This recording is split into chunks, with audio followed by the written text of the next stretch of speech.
Hi, welcome to Views from the Road Home tonight. Tonight being February 1st, 2018.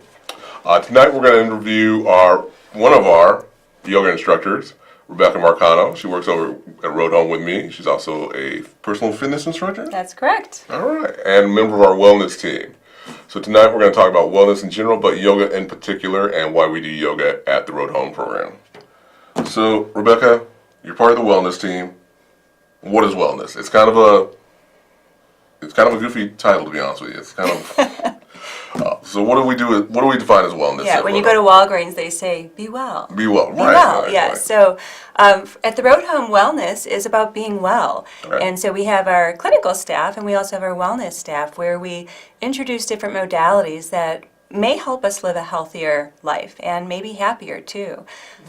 You know. Okay, so it's kind of it's just an all-encompassing thing. It's not the clinical, it's not the therapy per Right. se.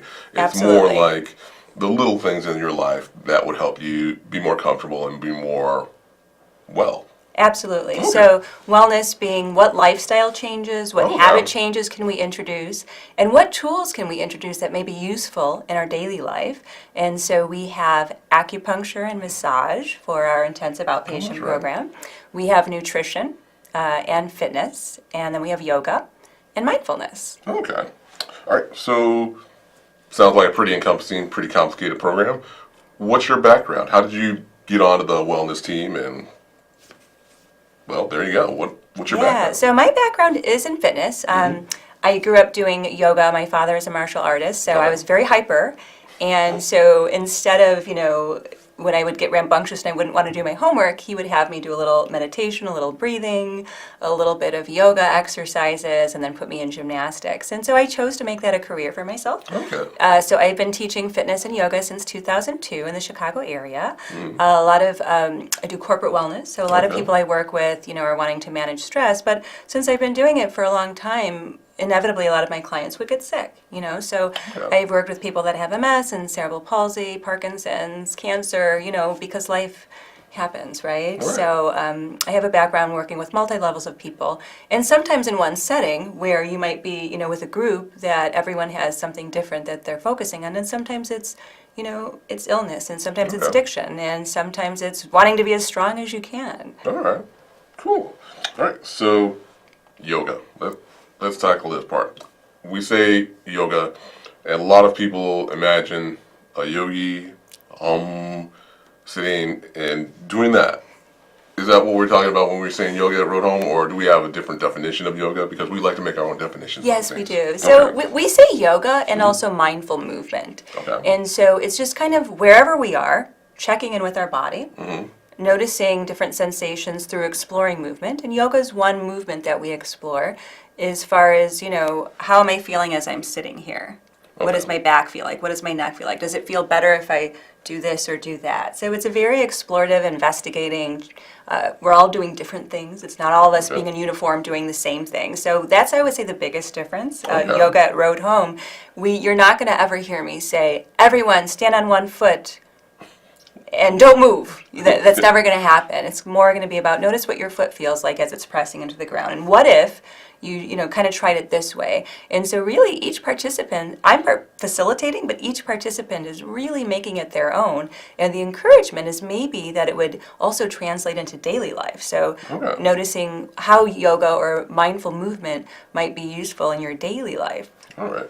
So it doesn't sound like we have a specific form of yoga, because I've heard of drunk yoga, which is really my favorite type of yoga, but also Bikram yoga and hot yoga and all these other types of Yeah. yoga. But it sounds like we're not saying there's a specific style we teach. Right. So we offer mindful yoga. Okay. And so mindful meaning paying attention to the present moment without expectation. We're not striving. We're not saying we must hold the plank pose or the downward dog pose for 2 minutes.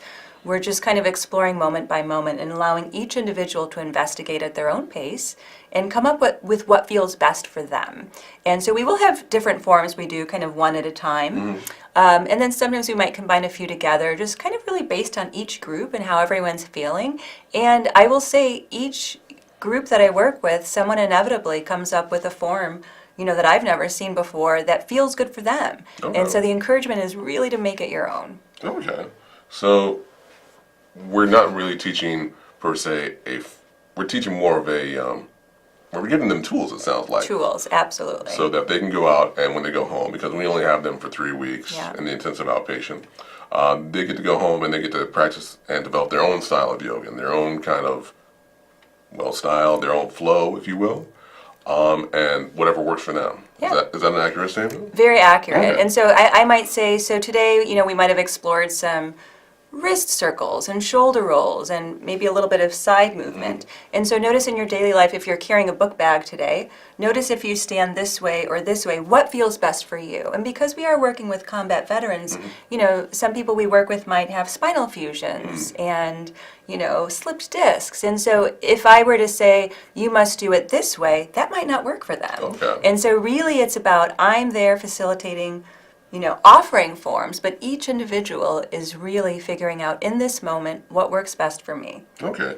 So I guess that goes to our next question, which is, why are we teaching them yoga in the first place? And sounds like it's, one, to help them develop a better sense of self and what their body's doing. Because a lot of our guys do come in with some pretty debilitating injuries. Absolutely.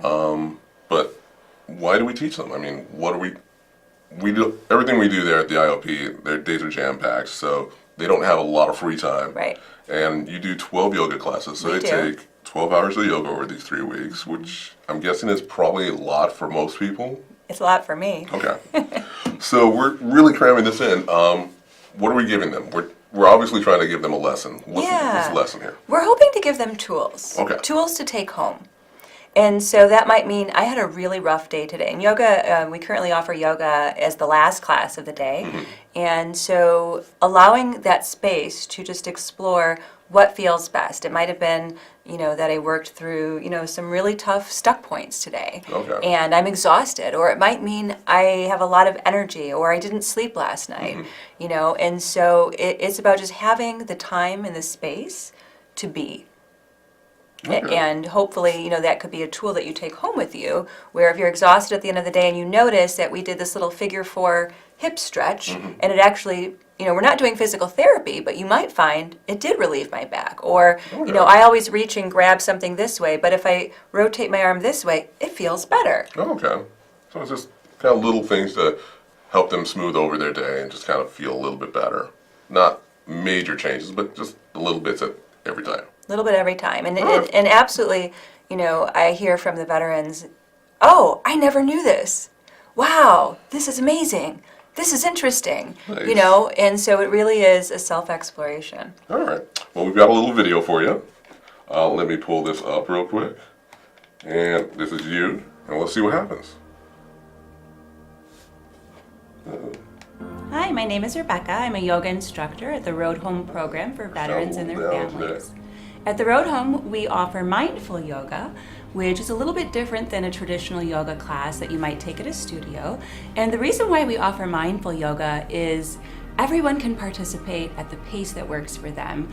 Everybody's different, every day is different, and when we're practicing as a group, being respectful and aware of all of those limitations sometimes, we can practice together. So practice in a chair, others might use a yoga mat, we have round cushions, and yet we're all in the room respecting each other's personal space and just noticing what we can do each day. And it's not about striving or trying to achieve a certain posture, it's more about moving purposefully and having moment-to-moment awareness. So it might be something as simple as noticing how we stretch our fingers, noticing how we press our hands together, and how does that translate into our daily life? So, we might text or type or carry groceries, noticing how we walk or how we stand. That type of simple moment-to-moment awareness will actually allow us to be aware of our bodies. And with that, I've seen some people from week 1, week 2, week 3 be able to do things they weren't able to do when they first came, whether it's balance or increasing range of motion or flexibility, or just noticing if I turn my arm this way, it doesn't hurt when I reach to grab something.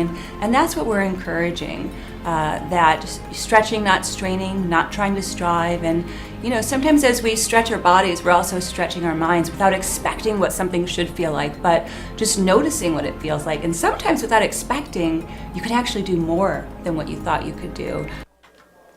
All right, so you're talking about some changes over 3 weeks where some of our vets, now I know I have this story. One of our vets, he was one of the first classes, Big Red. Yes. Big Red had been in 20 years. He'd been Special Forces, Intel, one of those hardcore, kind of stereotypical Rambo type guys you would think of. I remember Big Red came in that first week and he was like, I'm not doing this. This is yoga, I don't care. I've done better stuff than this. And that first night he comes out and he's like, she kicked my butt. He was talking about you. He's like, she kicked my butt. And like 3 weeks later, he's like, she kicked my butt every day, man. I don't know what happened. She was just, do you feel like that's a common reaction for the vets? Or do you not hear them say that you kicked their butt? I hear that a lot. Okay. I hear that a lot. And then I also hear, wow, I've never been given permission before to go at my own pace. Okay. Like I'm being given choices. And then at first they don't believe me. Like, oh, really? Are you serious? And then what sometimes I find is that when we allow, introception as far as going at your own pace, doing what works for you, is that sometimes we do more than we think we can do. And sometimes we're aware of different injuries, but it's amazing how when we don't expect and we don't anticipate, and we really kind of connect our body with our mind, what can happen, and the consistency. I kind of joke, like, I don't do 12 yoga classes. I mean, I facilitate, but making the choice to practice every day for 50 minutes might not be realistic in a lot of our schedules. And so I really encourage, if there was one form that you found useful, maybe you might choose to do 10 minutes a day, or every time you brush your teeth, you might, if you like that standing on one foot, hey, do it as a habit and do what you like to do. Do what, it doesn't have to be painful, it doesn't have to be straining, just what is available. Okay. Well, that kind of brings us to our next question. So, as we said before, a lot of our vets have some disability issues or some mobility issues. When you allow them to go at their own pace, do you feel like that helps them work through these issues or work around these issues or work past these issues and kind of start off the process of that physical therapy, even though we're not doing physical therapy per se, but helping them recover from those injuries? Yeah, absolutely. It could be also a pain management or an awareness. And what's really amazing too is the community and the respect, and so we might have someone that's in a wheelchair, and then we might have someone who doesn't have any injuries, and we're practicing in the same room together. And so while it's an individual practice, we're there as a group, and it's incredibly supportive. I also give the choice to visualize the movement instead of physically doing it. And they always laugh the first week. And then I also say, and if someone falls asleep and they're snoring, I'm not waking them up, because that's what they might have needed at that moment, if they've had a really long day. But the support that's there as the community, as the group, recognizing that we're all different and every day is different, gives each other strength. Okay, very cool. So it's not per se just about the yoga or about the physicality, but it's also a team building exercise, if you will. Yeah. Okay. Oh, yeah. That's awesome. So let's go back. How intense is our yoga? I mean, you said you go at your own pace, and I told a little story about some of our guys coming out like, I got my butt kicked, but how intense is it? Is it guys are coming out there, and or gals, because we have female vets. Absolutely. Do they push themselves, or are you pushing them, or is it kind of like a mixture of the two? You will never hear me push someone. I will never say, you must do this, you can do 5 more. That's never going to happen. And so that's, a huge difference than if you're taking a yoga class at a gym or, from any other, form of exercise that you might see. And so really it's that inner, oh, did I really do too much? So you might hear me say, stretching, not straining, but you'll never hear me say, you must do 5 more, you can hold that longer. So it's really self-regulating, and sometimes you don't notice until later in the day or the next day what a form might have offered. And so I also encourage, just kind of check in where you are in the moment and maybe notice later today, did you sleep differently? Did you walk differently? How did you wake up in the morning? What muscles might have been sore? So sometimes it might take a day. So really I encourage maybe doing less than you think. If you're in a form and you're like, when is this going to end? That might be too much. Okay. All right. Well, let's take it a step further. So the first week, since they're there for 3 weeks, and in general we're talking about the IOP, the intensive outpatient clients, what kind of reactions do you get from that first week, those first couple classes? Yeah, the first couple classes, there's a few people that might practice, people that have never done yoga before. Okay. And so there might be a little like, this is fluffy, she's a hippie yoga chick, what kind of car do you drive? Do you drive a Volkswagen? There's a great humor. Who are you and why are you teaching us yoga? Okay. And then it kind of changes, people might start to notice, oh, this is interesting, this feels better, this was restorative. These are their own thoughts. And so then by week 2, there's one day where we don't have yoga, we have a cooking class, and they're like, oh, I kind of missed it. Okay. And by week 3, I really see making it each individual's practice and really knowing what their go-to forms are that they prefer to do. And I'll invite that. If we're in a form and you want to stay longer and I've moved on to something else, stay where you are. All right. Well, that sounds pretty nice. Yeah. Go with the flow, go with what works for you. Yeah. All right. Let me ask you this. So I know we do a lot of chair yoga. Not that we have a specific style, but Right. we start off with chair yoga. Absolutely. What's chair yoga? Chair yoga is yoga in the chair. Okay. Yeah. So anything we can do standing, we might offer in seated form. Okay. And so in one group class, we might have 3 people in a chair, 3 people standing, 3 people on a cushion. Everyone really is going at their own pace. So, it's really just right here in the chair, Okay. arm circles. Okay. Noticing what that might feel like, So arm circle. Can you demonstrate? So arm circles are a style of yoga or a form A of yoga? form, yeah. So we Okay. might start out kind of just investigating, what do our wrists feel like? If we kind Okay. of press our palms together and, start to circle, might add on, some movement there. Notice any sound. Sometimes you might hear a little cracking, And then notice if we start to kind of raise our arms up, if there's a clenching or a gripping, we might decide not to go that high. Okay. Or we might, explore continuing. We might, investigate, oh, what does it feel like bending to the side? Even kind of reaching the arms behind in the chair. Anything we can do standing, we can definitely do in the chair. Okay. So those were all just forms or parts of a routine.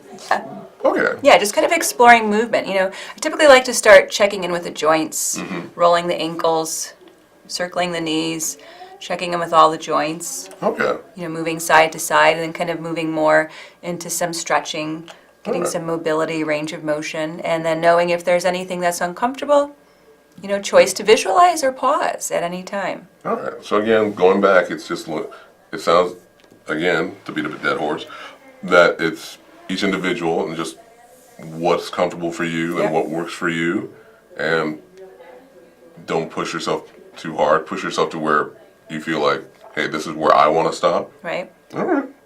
Yeah. So I know we've talked about inpatient yoga or intensive outpatient yoga. So these are clients we bring in for 3 weeks from all over the nation.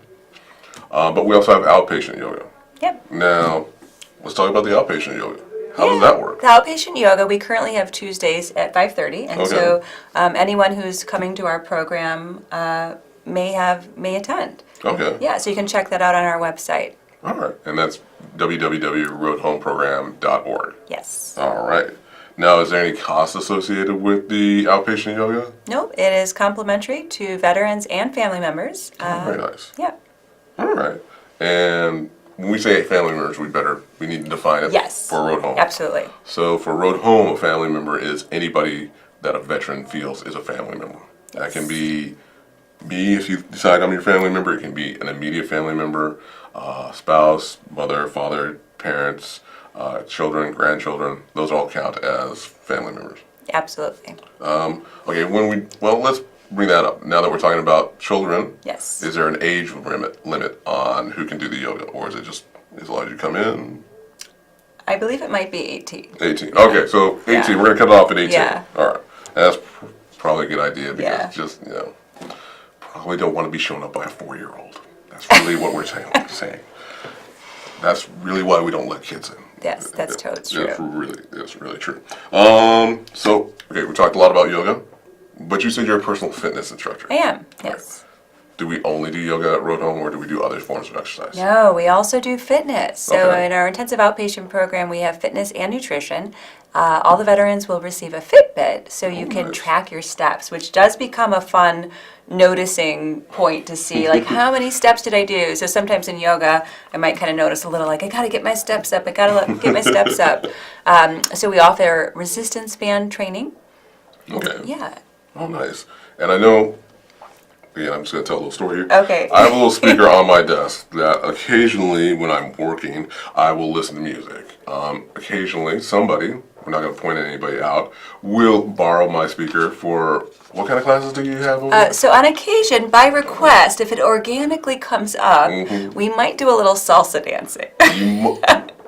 But you wouldn't encourage that at all. I don't encourage it. Okay. However, if I'm noticing that they're wanting to get their steps up and, they might have a little more energy, I'll say, and sometimes they ask, Okay. because, some, can we do anything else? And I'll say, okay, how about this? And so we'll do a little salsa, a little bachata, Latin dance, and a little laughter.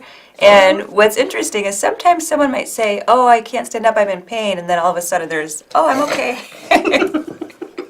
But I'm like, don't strain, we don't want to overdo it. We don't want to get our heart rate up too high either. So it's just on occasion, sometimes by the third week, we want to have a little fun and just kind of let go a bit. Maybe have a little salsa day. A little salsa, why and then not? yoga. Warm up with the salsa and then get into the yoga. Yeah, just if it happens. If it happens, organically. But you wouldn't encourage that. 2-song limit. Really? That's what 2-song we're going- limit. 2-song limit. Mhm. And if 2 songs happen to be an hour long, hey, that's just how it works, people.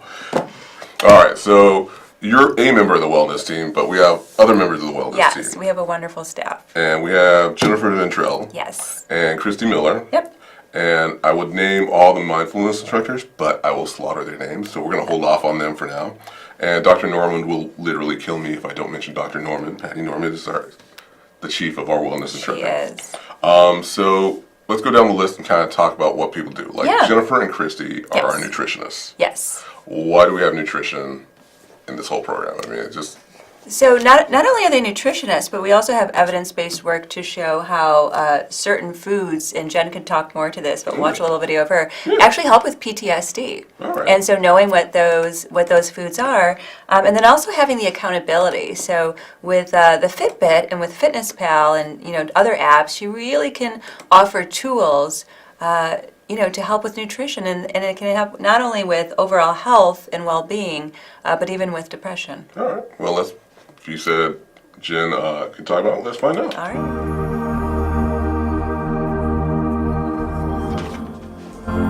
Hi, my name is Jennifer Ventrelli. I'm the dietitian and exercise specialist that will be working with you during your time here at the Road Home program. Healthy eating can improve both physical and mental health. There's been some studies that have shown that certain brain healthy foods, such as foods that are rich in omega-3 fatty acids, can actually help reduce symptoms of depression, improve mood, and even prevent dementia. During your time here at the Road Home program, we will talk about these brain healthy foods and how to incorporate them into your day.